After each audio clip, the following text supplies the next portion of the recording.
there, thank you for joining us on this week's edition of What is OEM Wednesday. We are going to look back at when we teamed up with the Fort Worth Water Department to do their podcast. That's right, and that podcast focused on a day without water.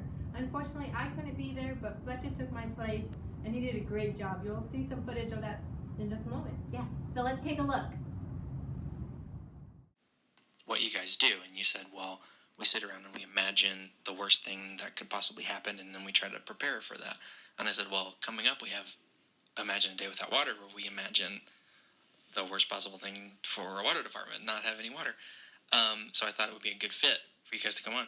So that being said, can you imagine a day without water in Fort Worth? We teamed up with John Michael Perkins of the Water Department and were featured on their weekly podcast called H2OMG. The goal of this collaboration was not only to walk through what a day without water in Fort Worth would be like, but also to continue to work as emergency managers, to think outside the box and plan for a worst-case scenario.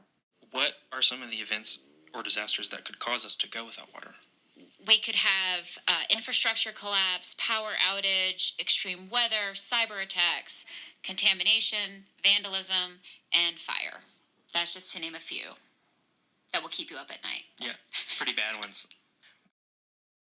What are some of the critical sectors that depend on water? Energy, food and agriculture, chemical, healthcare and public health, emergency services, and transportation. Out of all the critical sectors that work with water, we spotlight emergency services because that's the one we are directly associated with. This sector includes law enforcement, fire, emergency medical services, public works, and us here at Emergency Management. If we were to lose access to water, the impact would be felt in fire protection, hazmat responses, sheltering operations, hydrating personnel and victims, sanitizing facilities and rescue equipment, and basic sanitation like toilets, showers, cleanup. And that's why we need to plan for those worst case scenarios now, because losing these services would be detrimental to the city. We know how dependent we are on water. It is essential for all community services, and it's our responsibility in emergency management to communicate with our water department. We need to build relationships, coordinate planning, share our emergency capabilities, develop joint messages, and know what partners need to be involved in a disaster and when. Our collaboration with the water department this week was more than just a podcast. It was understanding the importance of teamwork, communication, and figuring out what each other can do and will do when disaster strikes.